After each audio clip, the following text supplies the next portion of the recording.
Good morning, everyone. Good morning.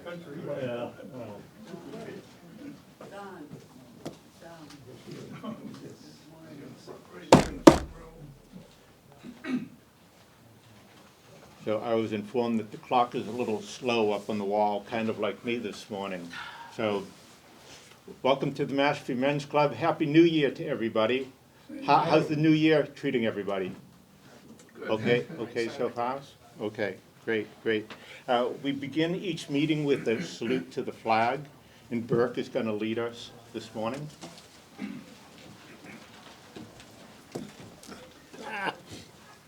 I pledge allegiance to the flag of the United States of America and to the republic for which it stands, one nation, under God, indivisible, with liberty and justice for all. Thank you. Price, as we normally do, because of their change of editorial schedule at the end of the year. So I apologize to Frank right now, because what Frank is doing is just unbelievable work.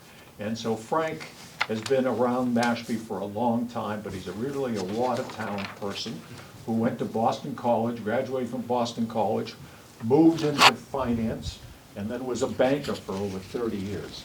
And it was only after that wonderful banking experience that he decided to take a little career change, I guess the best way to put it. And he studied for permanent diaconate in the Diocese of Fall River. So once he did that, then he got appointed into North Chelmsford, and he ultimately ends up here at Christ the King. And so that is our winning of Frank is unbelievable. So you all know him with his robe on Sunday mornings and various other times, but today he's dressed normally. Should we call that normally? And but he doesn't have his jeans on. These days, the job that he has been assigned is to build out this new food pantry, which is going to be unbelievable when it's completed. All you got to do is go to Christ the King website, take a look at the plans, and you'll be overwhelmed. And you'll understand why Frank is doing yeoman work for the homeless people who have food insecurities in this greater community, not simply Mashpee, all over this end of the Cape. So Frank, please, would you tell us what you've been up to? Okay. Thank you very much. Did I sit up here? Yeah.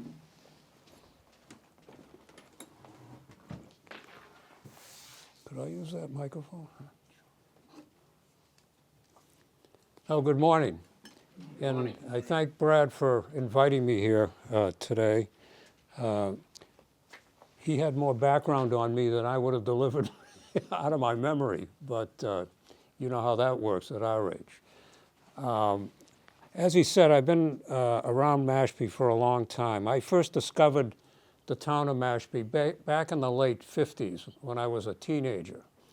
And getting down here from the suburbs of Boston, Watertown, where I grew up, in those days was a 3-hour trip because Route 3 wasn't finished past Hanover, and of course Route 25 wasn't finished, so you had to get off the road and either come down 3A or it was 3 hours to get here. Of course, the reason I got here is that my girlfriend at the time, family, had a summer cottage in Papaneset.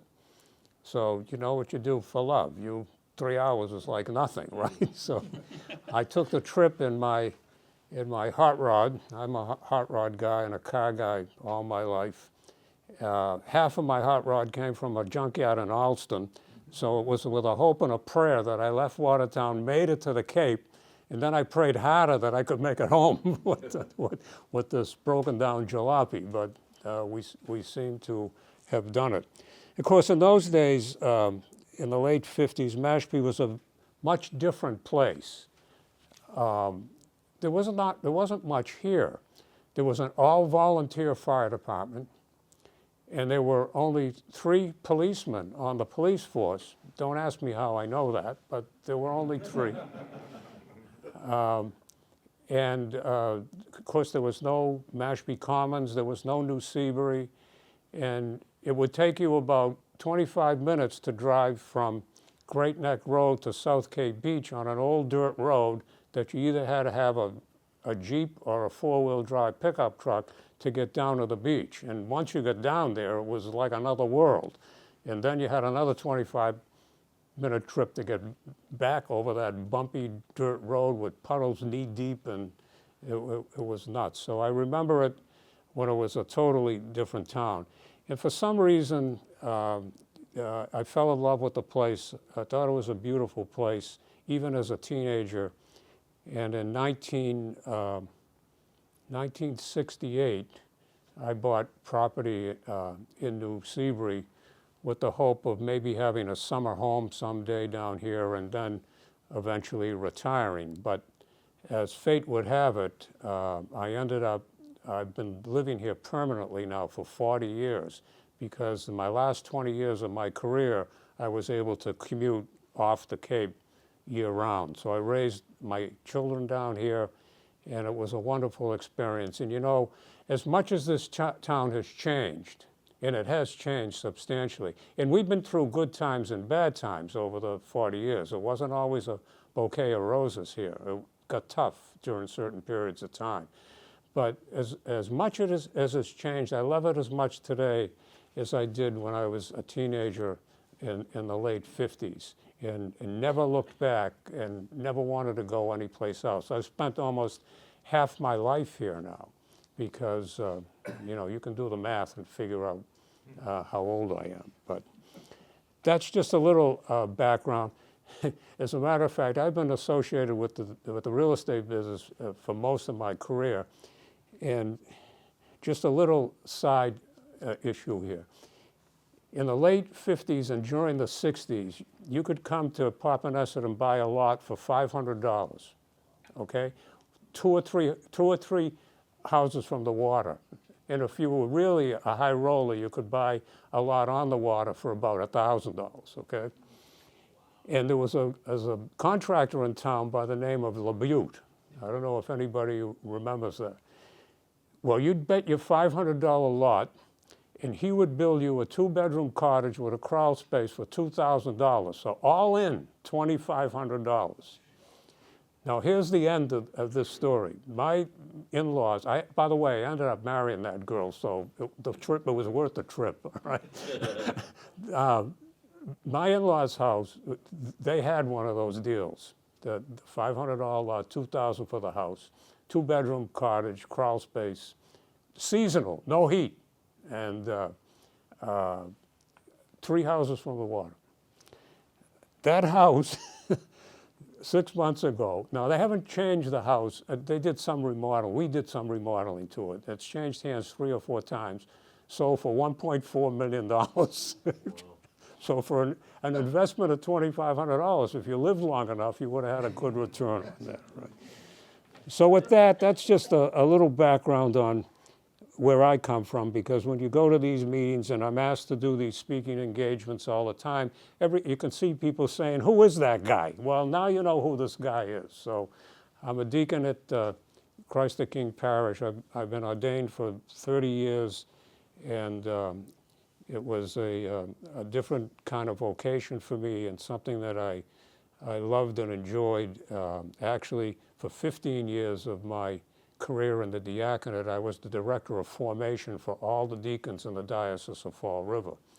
And so I'm really attached to it. It's a ministry that I love. And as you can see, at this ripe old age, I'm still involved. So that's a little introduction on myself. And what I thought I'd do today, I'll give you a little history on the pantry. As most of you know, who have been around for a while, the campus at the church is about 35 years old. And it was established by Monsignor Ronald Tosti, who was pretty well known in this community. And that was his brainchild. And he had to fight at the time, because I was around at that time, to get the diocese to go along with the expansive plan that he had. And he was way ahead of his time, and we built they thought the facility was overbuilt. Well, it wasn't, and you can see what we have up there now. So it's about 35 years old. Now the food pantry was started in that complex in a little closet. Mike Richardson knows because he's been volunteering with us for a while now. We call it the bread room now. It's like an oversized closet. The whole pantry was in that closet. And now we occupy about 1,500 square feet, but to do that, we have to take up room in the church hall. So if you walk into the church hall, if you look to the side of the room, it looks like a warehouse because we have shelving and boxes stacked on shelves and cans of food and all the stuff we use in the pantry. So, it's been a hodgepodge of trying to make this pantry work as it grows. Now, the area that we serve in the pantry is defined by our parish designation by the diocese. So we serve the towns of Mashpee, Cotuit, and parts of Marston's Mills. We didn't design that just for the pantry. That's the area of service defined by the diocese as our parish. But, we don't turn anybody away. If somebody comes from Falmouth and they need food, they go away with food. But we also advise them that there's a service center in Falmouth that can help them on a regular basis that might be more convenient. Some people don't live in Mashpee that use our pantry, but they work in Mashpee, so that we accommodate them to do that. There's no qualification to get food from us. I mean, if you can fog the mirror, you're going to go away with food, okay? And there's not a lot of vetting that's done for food. We do have another part of the pantry operation that's run separately. It's our financial assistance group. Now, it overlaps and they're interlocked because some of the people that volunteer in that ministry also volunteer at the pantry. Now, this group provides temporary financial help to people in need. For example, if your car breaks down and you're living paycheck to paycheck and you can't get to work, you can come to this group and they'll vet you more than, you have to do more than fog the mirror with them because it involves money. So they're going to ask you some questions. They're going to sit down with you, look at a budget for you, and put together a case where we can help you temporarily. We're not here for permanent support. This is not Social Security.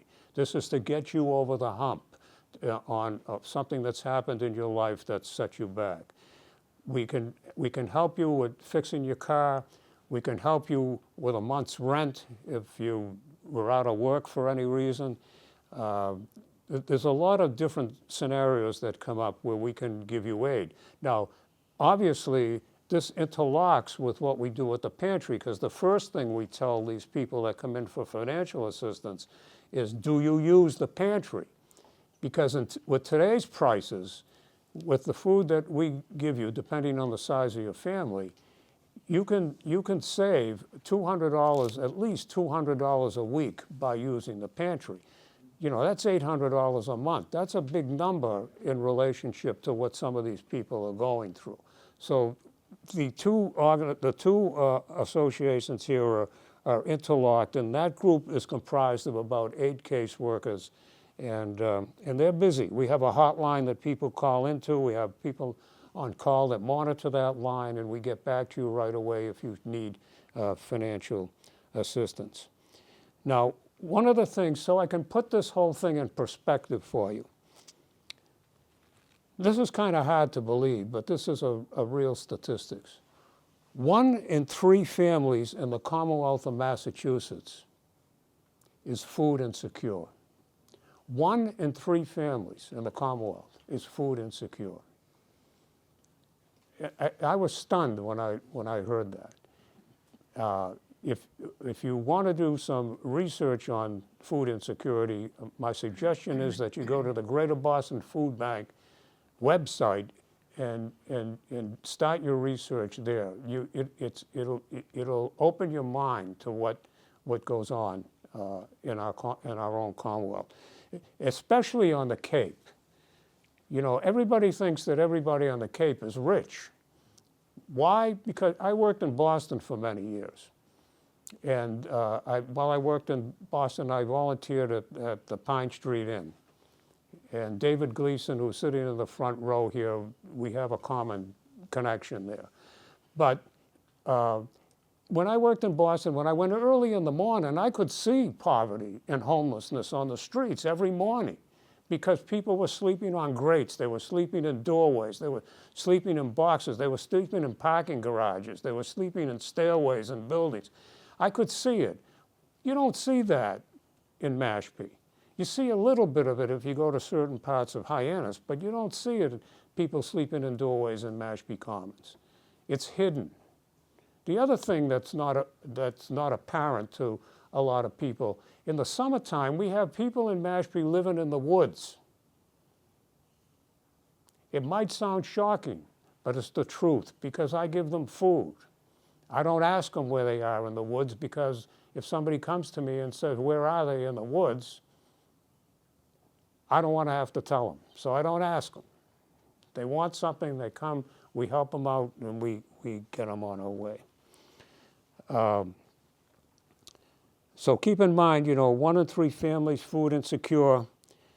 This is our mission statement for the food pantry. Our mission is to eliminate food insecurity in the communities that we serve. Notice I used the word eliminate. It's pretty harsh, it's pretty harsh, but that's my goal.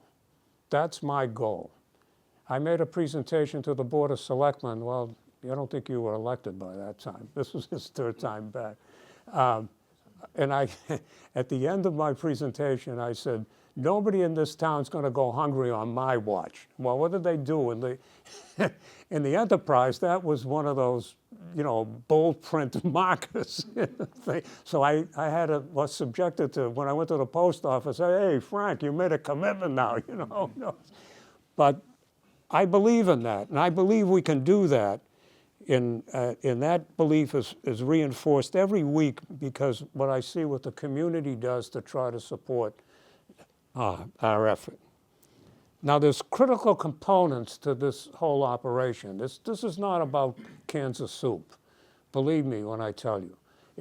This is more complicated than that. There's 2 critical components that make this pantry work. One is my relationship with the Greater Boston Food Bank. It's been ongoing since we started this 35 years ago. We buy 6,000 pounds of food a week from the Greater Boston Food Bank. And we buy it at a very good price. We're going to be on TV with this, right, Chris? So I want to be careful of this. We can buy 6,000 pounds of food for like $1,500, okay? So I could not me, but we could not run this place if I had to go buy food even on a wholesale basis, unless I had a benefactor, that was willing to put up a lot of money. So the Greater Boston Food Bank is a critical component to this operation. The other critical component is volunteers. We have about 100 volunteers, all told. They're not all here at the same time. And, in the wintertime, a lot of people go south. In the summertime, people don't come around for a few weeks because their families come down, things like that. But we have 100 volunteers. And you put those 2 components together, the Greater Boston Food Bank, 100 volunteers, that's what makes it work. Nobody gets paid. Nobody gets paid. I like to say, the pay is lousy, but the rewards are out of this world, okay? So those 2 things make this thing hum along. We also, another component is the fact that we have full cooperation from the supermarkets in town. The Stop and Shop has been wonderful with us. The Stop and Shop in Katuitt has been wonderful to us, and Roach Brothers has also been a wonderful partner in this thing. What we do on a regular basis during the week is send out our van with volunteers, and they pick up food from these markets that's free. They donate it to us. Now, we have to we have to go through it because we're very fussy about expiration dates and things of that nature. But they step to the plate. They cooperate with us. If we need something, they're always there. They're always there to help us. So the supermarkets are critical. The community in itself is amazing. I'm going to tell you a little more about that later on, but the community has really stepped to the plate, and I'll give you a couple of instances where it's been mind-boggling. The town of Mashpee, we have a select board. You can bring this back to the board. That it's been wonderful.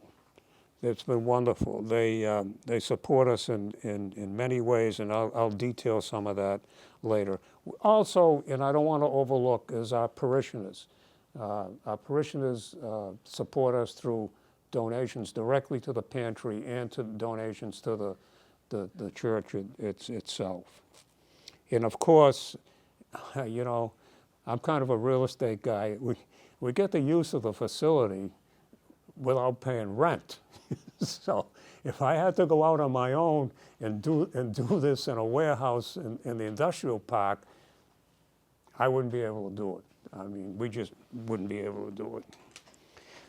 How does all of this work? One of the things I'd like to say, and I don't want to forget this, I sincerely, and I mean this sincerely, invite any of you to come by on a Wednesday morning, and I'd be happy to show you around to get a real flavor of what we do there. I can promise you this: you get a free cup of coffee and all the day-old pastry you want. I mean, that gets donated by the supermarkets. But stop by. How does it work? Well, those of you who have been there, and a couple of people in the room have been there, we have extensive use of technology. In my business, we used it all the time, and I've inculcated that into what we do at the pantry. It's been an endeavor to get this technology in place because it's not like it's not like the people that we have volunteer, it's not their job. I mean, they come and volunteer their time, which we're grateful for, but there's nothing to put pressure on them to learn this stuff. And you don't want to scare them away by saying, you know, you have to know this or you can't come here. I don't want to do that. So we use technology in ordering from the Greater Boston Food Bank. It's all done on our computers. We have an inventory control system that was put together by one of our volunteers who happened to be a business consultant in his career. He built this inventory control program for us. In the old days, they used to walk around with a piece of paper and look at shelves and say, oh yeah, we need another case of peanut butter. We need this over there. No, we got it down to a science now. I can tell you what's in inventory right now. I can tell you how much that inventory turns, how many days left of a certain thing in inventory that we have, and how we should order for the next delivery on next Tuesday. We have a client management piece of software. It's called Oasis.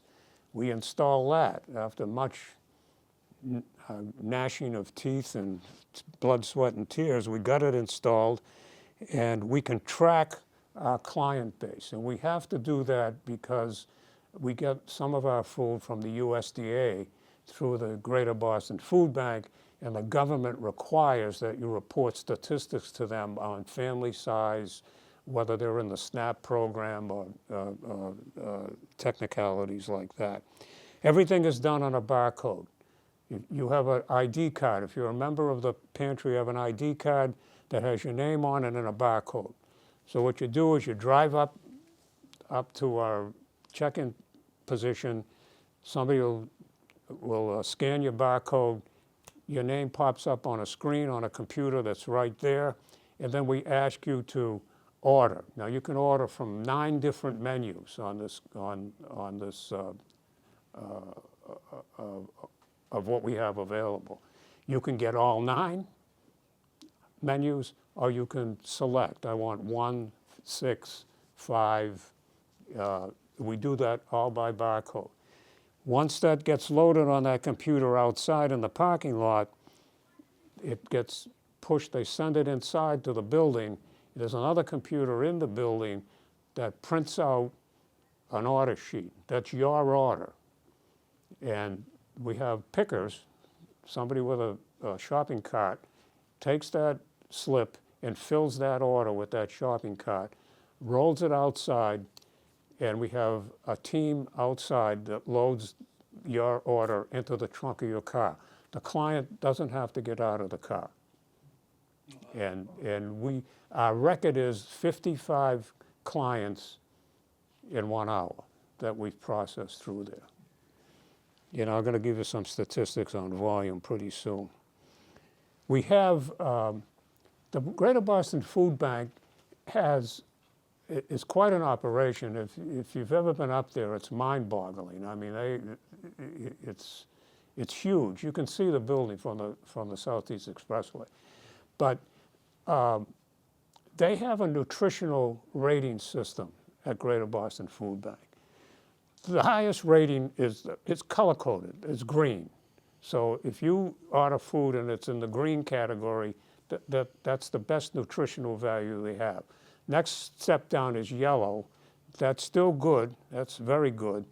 Then there's red, which is probably snacks and stuff like that don't have much nutritional value.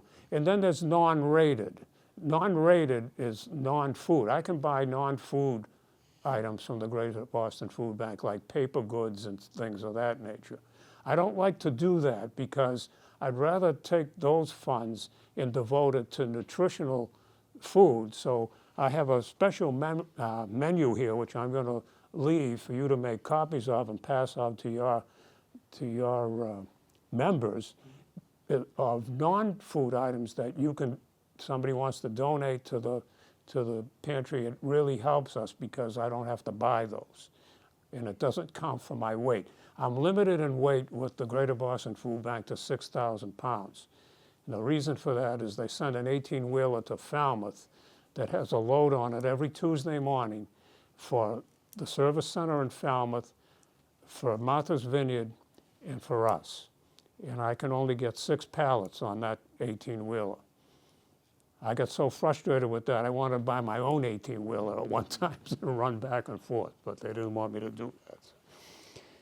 Of course, there were things that happen to us that affect our volume. And I just want to give you a couple of examples. During the pandemic, we were forced to do business a lot differently than we had been doing it. Before the pandemic, we had a system where people used to come in to the parking lot, park their car, and come into the building and push a shopping cart around, and we'd fill their shopping cart with their order. Of course, the pandemic came around, and we couldn't risk having people come in and out of the building. So we changed it to the system that I just described to you of staying in your car and having it put in your trunk, and you don't have to get out of the car. So that changed our procedures, our process. And probably it came at the right time, kind of a blessing, because we could never do the volume we're doing now by having people come into the building. It just wouldn't work. So we got through that, and we learned from that, and we instituted changes that made us more efficient. The other issue that came around is the government shutdown. Now, this was a real fastball for me because I actually, well, I got angry when this was going on. I mean, people, they suspended some SNAP programs, people didn't have enough to eat. I mean, I don't get that. As a result of the shutdown, in the first week of the shutdown, our volume went up 30% in one day, one Wednesday morning. And we registered 20 new families that day, okay? And I froze because I said, I looked around at the volunteers, I said, we're gonna run out of food. And just to give you a flavor of how these numbers work out, we usually do between 110 and 125 families routinely every single week. So I can plan on the order that I have. We jumped to 160 to 168 families a week during the pandemic. And now I was concerned because I'm limited on the number, how much I can buy from the Greater Boston Food Bank. In the meantime, the Greater Boston Food Bank gets $3 million cut out of its grant from the government. So now we have Zoom call meetings, all the pantries. Greater Boston Food Bank, by the way, services over 100 food pantries in eastern Massachusetts. And we have Zoom call meetings once a month where people discuss how they can help each other and how we can change things and that sort of thing. Well, we thought we were going to be cut back on the availability of food just when our volume has reached a peak, and now I'm scrambling. And we went out and contacted the local supermarkets and said, hey, listen, you know, I'm restricted in what I can buy. Can I buy 10 cases of eggs from you? And one of the local supermarkets said, well, for that many eggs, I got to call the home office and get permission, which they did, and they ended up selling us eggs 10% off retail. Now, I know, but I needed the eggs more than I cared about the money, and thank God we had the money to do it. So I sent my own truck down there. We picked up 10 cases of eggs, and we had eggs. Eggs are a real staple in this business. You got to have eggs and you got to have milk. You know, anybody got a cow around here? I can keep you in business. I mean, so that's a little story of how economic things can impact the operation of the pantry. But we came through it, and I got to tell you this. The community really rose to the occasion, both with the donation of food and financial donations, both in the form of cash donations and gift cards to the local supermarkets. It was moving. It was moving to see the response that came in. Just one side story here. As Mike and David know, I kind of roam around on Wednesday mornings and keep I'm the coach. I mean, you know, hey, good job. You know, thanks for what you're doing. And I really mean it. I appreciate them coming in. And I'm standing out there, and a guy gets out of a pickup truck and he walks up the front, up under the canopy where we service the clients. And I'd never seen the guy before. He hands me an envelope and he walks away, and I was kind of startled by it. I opened the envelope. There was $1,000 worth of Stop and Shop gift cards in this envelope. I don't know who this guy was. And he just disappeared. I said, wait a minute, no, he didn't, no, you know what to do with them. And he left. There's stories like that make you want to keep doing this, you know? You want to keep doing this. So the community really stepped to the plate and helped get us through this period. Now, I talked earlier about the town of Mashpee, and they've been wonderful to us over the years.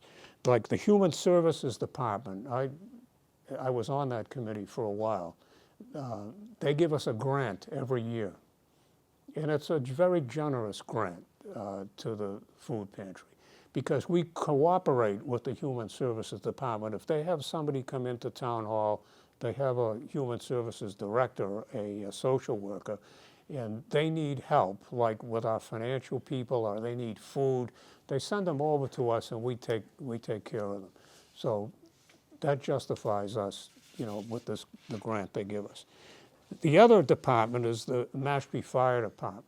Now, most of you recognize that they're out there during the holiday season at the Rotary. And you might have noticed that we have our box truck down there. People drive in and they donate food, they donate supermarket gift cards, and they donate cash, and it comes to the pantry. They don't give it all to the pantry because some of it goes to the Falmouth Service Center, which does the same thing in Falmouth that we do in Mashpee, but they're much, much bigger than we are. They're about 4 or 5 times bigger than our pantry. So the fire department has just been wonderful. They've been doing it for a number of years, and we love working with them. They help us. They not only collect the stuff, they sort it for us in our own truck. They bring it back. They help us unload the truck back at the pantry, and I just can't say enough about them. If you're a citizen of the town of Mashpee, you really got to be proud of these people because they're the best. I got to tell you, they're the best. The other department is the recreation department. Mary Bradbury. Yeah, I always want to call it Burridge or something else, but I served with Mary on the Human Services Committee when I was there many years ago. But she put together this program called Fill a Van. Some of you who are around the town might recognize this. And the first year, they came back down with the rec van filled to the top. I was amazed. I mean, we helped them unload the van. It was wonderful. The second year, she came down with 3 vans. I mean, there was 2 van loads, and we even borrowed Mashpee TV's van to help them move the product that they collected to the pantry. Now, they were working off of this menu I told you about that's basically non-food items. So that when we brought that in, man, we really got a leg up on this non-food item. So I could really dedicate more funds to buying nutritional food and not have to worry about allocating weight or dollars to non-food items. So, if you see these people around town, give them a pat on the back and recognize them because I'll tell you, they are very special people. We also, this is a new thing that's happened in the last couple of years. It started out in Willowbend. There was a woman in Willowbend that had the idea of, she knew about the pantry, and she had the idea of sending out an email to all her friends. She had lived in Willowbend for a long time. She still lives there. And said, listen, if you want to help with the pantry, and we gave her the menu, I'm going to put a couple of boxes on my front porch. If you want to drop food off at my front porch, I'll make arrangements to get it up to the church. And the first year she did it, she called us and she needed our van to get out and pick up the stuff because she had quite a haul.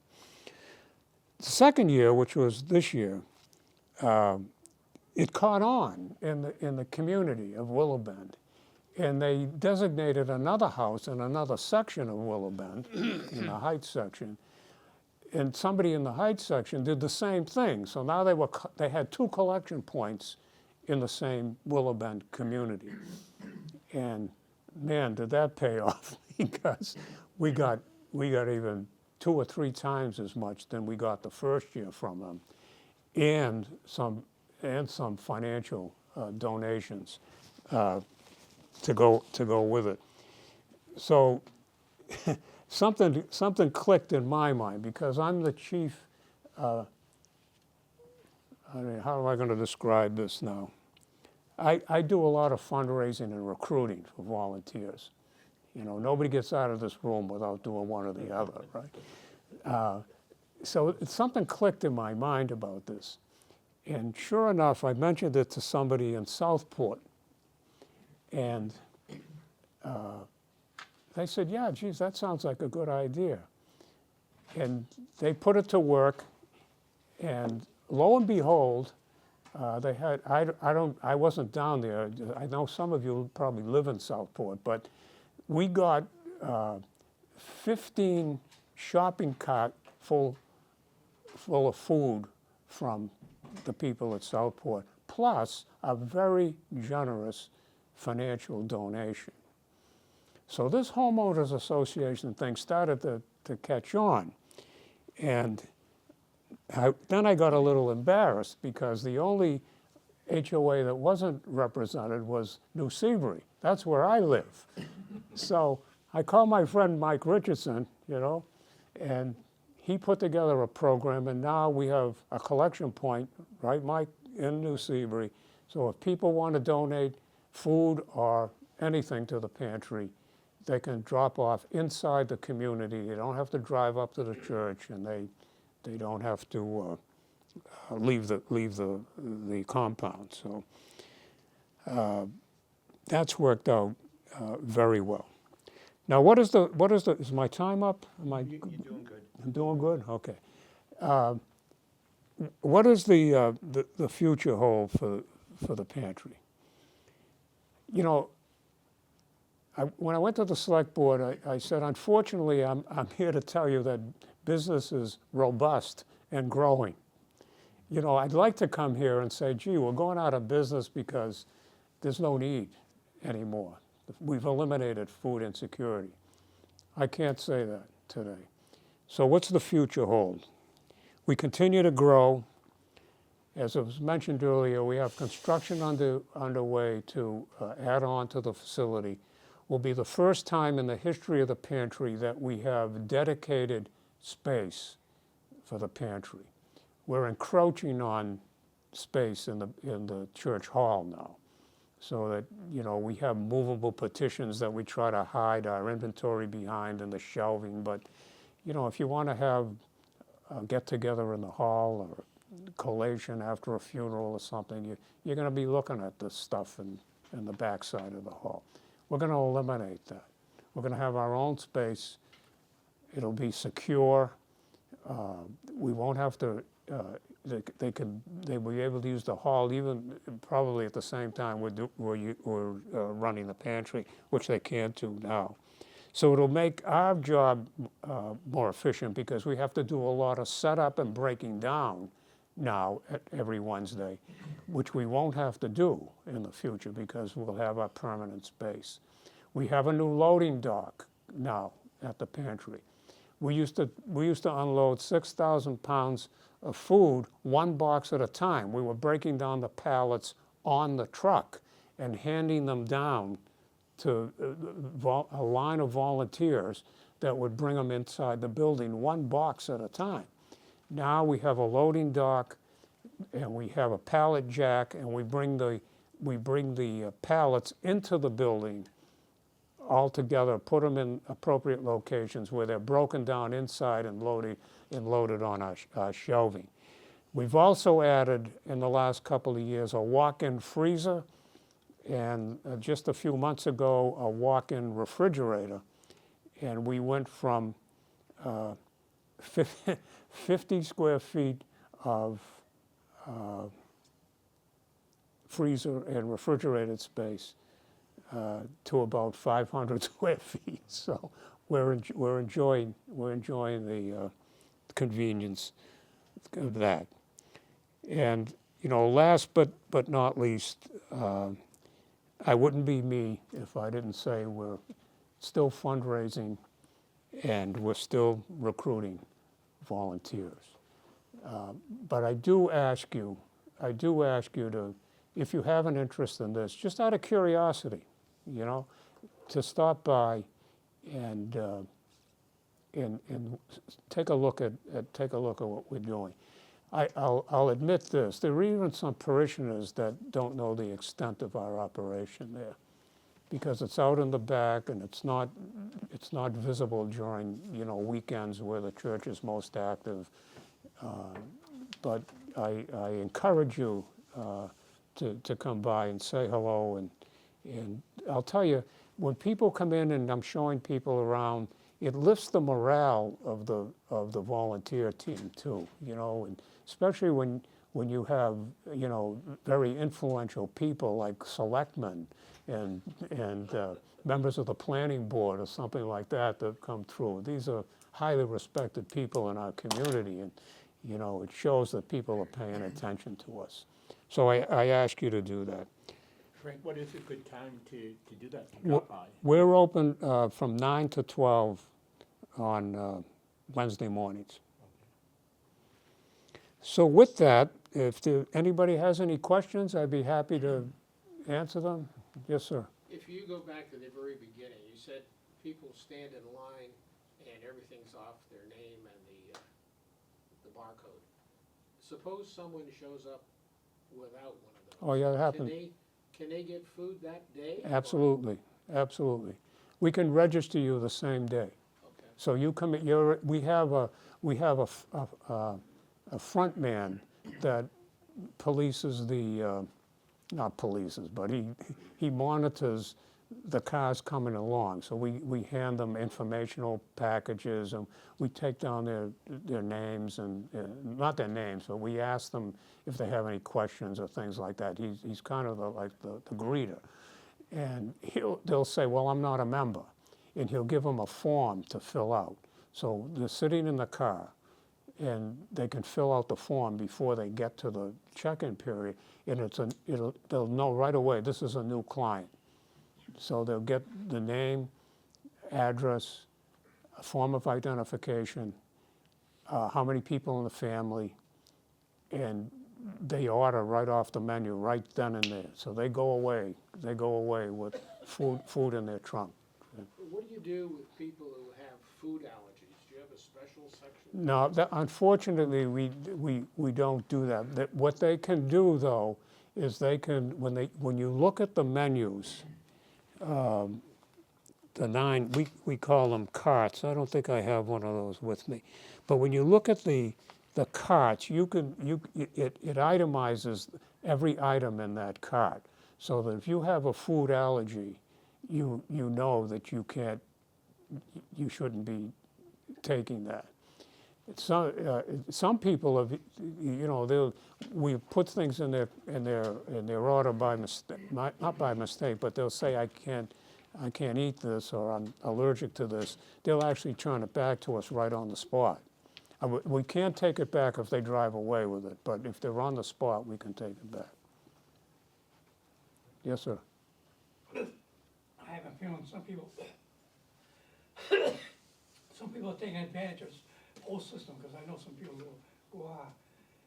We're pulling up and you're checking them at the checkpoint, and they come in with brand new cars. Doesn't that trigger anything? Well, by the way, I'm a car guy. I'm a car collector. I used to be a car collector. I used to be a race car driver. I'll tell you how I got out of that business. I figured out, you know how to make a small fortune racing cars? Start with a big fortune, right? Oh, yeah. It's like costly. No, you have to be careful of that, because you get into kind of a judgmental thing with that. Sometimes people are borrowing cars. Sometimes they're being driven there by somebody else. There's different circumstances in people's lives that they don't control. And yeah, I'm a car guy because, I mean, I recognize that because I'm a car guy, you know, and I gravitate to that stuff. But I can't let that be part of my analysis for some reason. I know, you know, I know this, not because I asked, because I was told, because it's a client that's been there many, many years. And you come to know these people, you know, and they drive up with a new car. And this individual, and I have to be careful with this because we're very careful about confidentiality, but said that, you know, my son leases this car for me. So, you know, that car's not costing her anything. But she has a benevolent son who taking care of his mother. I mean, so I can't pass judgment on things like that. The other thing, people say, well, you know, these people are scamming you. They're beating you, because I see them at the other pantries and all that. You know, maybe they do, but here's my philosophy on that. I don't care what business you're in. 1% of your client base is going to beat you anyway, okay? But I can't run my business based on that 1%. I got to run it on the 99% that I know are doing things the right way. And if you want to beat me for an order of food, you know, good luck to you, you know, but I can't run my business that way. Chris? Frank, I think, you know, you've alluded to it and you've said it, but I think it's important to say that although your mission is mainly the parish's vicinity, but you don't turn anybody away, and it's not just for Christ the King Parish. No. That is for anybody that shows up. That's right. Thank you, Chris, for that. You know, the other thing I want to make clear, and I really, but that reminds me, you know, I have some very, I keep saying please forgive me for that, because it's not me, it's the whole team there. We have some very, very generous donors. And one of the people who's a substantial donor, financial donor to the parish, just called me out of the blue because he was referred to me by somebody we knew in common. And he said, Frank, I was referred to you by so-and-so. I said, yes. He said, I just have 2 questions because I want to make a donation. And I said, fine. What are the 2 questions? And you kind of hold your breath, you know, when people say that, right? I said, myself, I said, geez, I hope they're easy questions, you know. The first question, he says, is how much of donations goes to administration? And I said, that's easy, 0. You mean nobody gets paid? I said, nobody gets paid. It's all volunteers. Okay, now I'm really worried because the next question was he said, is it only restricted to members of the parish or to Catholics? And I really breathed a sigh of relief. I said, absolutely not. I said, we don't ask that question. That's not in our vocabulary. We don't care about that. It's not part of the intake. It's not part of reporting to the federal government. It's not part of reporting to the Greater Boston Food Bank. So the answer to both of those questions is no. And this was during the pandemic, by the way. And I remember it like it was yesterday. That's good for me, right? I met this fellow in Mashpee, and we sat on a stone wall, and we talked in generalities about what his motivation was to donate. And he handed me a check, and you can always tell a professional donor. I've been in this business a long time, okay? A professional donor, when they give you a check,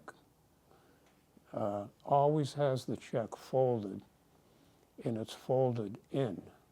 In other words, it's closed, right? Now, what's your first reaction to something like that? You want to know how much it is, right? But you don't do that. You say, thank you very much, and you put it in your pocket, okay? Then as soon as I get in the car, I open the checks. But this particular individual, by asking those two questions, he's become a regular, substantial donor. Yes, sir. It's a quick story from the past, which probably people here may know, but one of your volunteers is another Southport guy, Bob Mendez.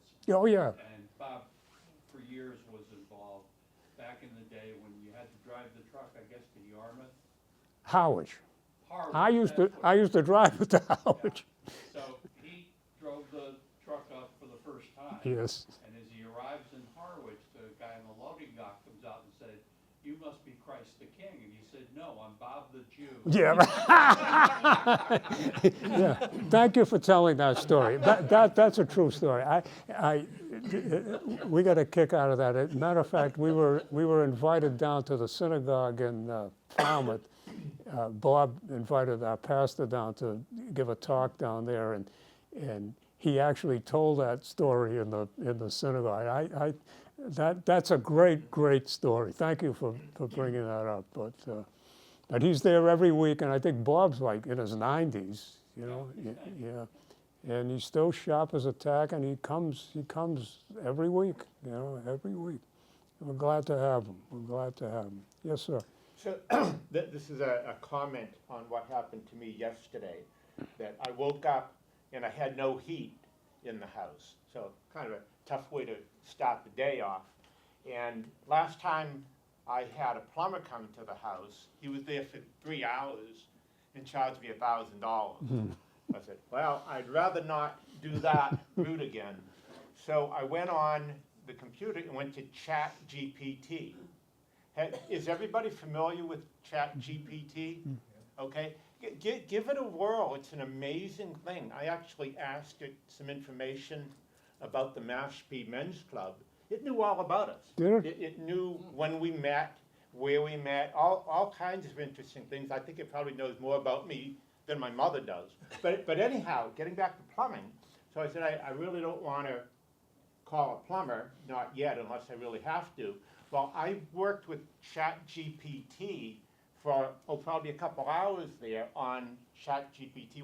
Would tell me, well, try this, and I'd go ahead and try and say, well, I don't understand this, and say, well, look for this, and then do this, and do that. I went back and forth about 3 or 4 times.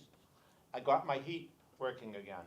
So it was an amazing interaction, didn't cost me anything, and so if anybody shows up at the food bank and they have food insecurity, the heat isn't working, whatever it might be, rather than calling a plumber, have them give ChatGPT a try. Maybe it'll get their heat back on. And believe me, having heat is a lot better than not having heat. Yeah. David. I just have a comment, Frank. First of all, thanks for being here this morning. I was really glad to see you when I walked in. I've been lucky enough to use the food pantry, bringing people there for the last couple of years. It's just an amazing organization. When you first drive in, the person who, I guess you could say, greets you, he greets you with a smile. He treats everybody. In fact, some people think I'm the person coming for the food, but it's the people I bring in the car. And but they treat you with dignity and respect, right from when he greets you. And you know, we're not talking about passing sandwiches out. We're talking about what would you like? They give you a choice of 7 or 8 menus, I guess you could call it. They call them carts. So they choose what they want. And the line moves incredibly fast. So sometimes if you drive by tomorrow, the line looks long, but it moves real quick. And because of some of the technology and all the good people working there. And you know, and when we get up to the point, again, everybody, we pick up everybody greets you, smiles, no looking down like, why are these people here, whatever. And but you know, we're talking each individual, they get about 5 bags of groceries.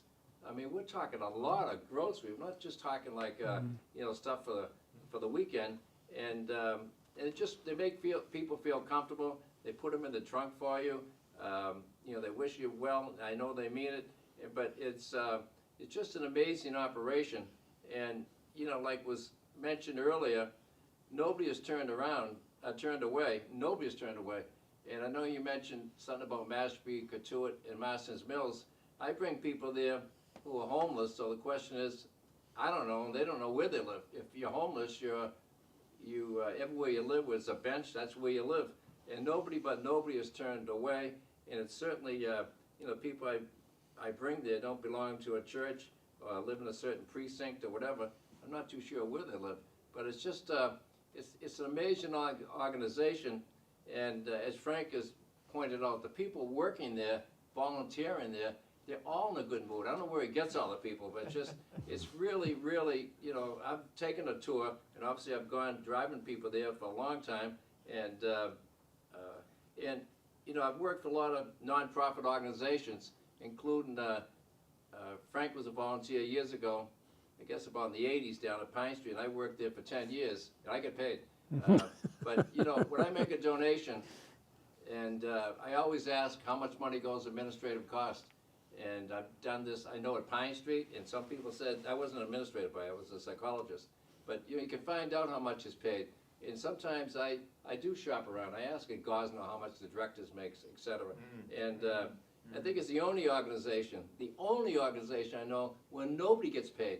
Not from the top person to the person who greets you when you drive in there. So it's just an amazing, amazing place. And I think what Frank learned, and what I learned when I worked at Pine Street in the 80s, which means we're old, is to treat people with dignity and respect. And everybody who works there treats everybody with dignity, respect, a smile, and I'd suggest swinging by there tomorrow and see for yourself. It's just amazing. And we do have homeless people right here in this town. And last Saturday we had a vigil down in Falmouth for the longest day of the year.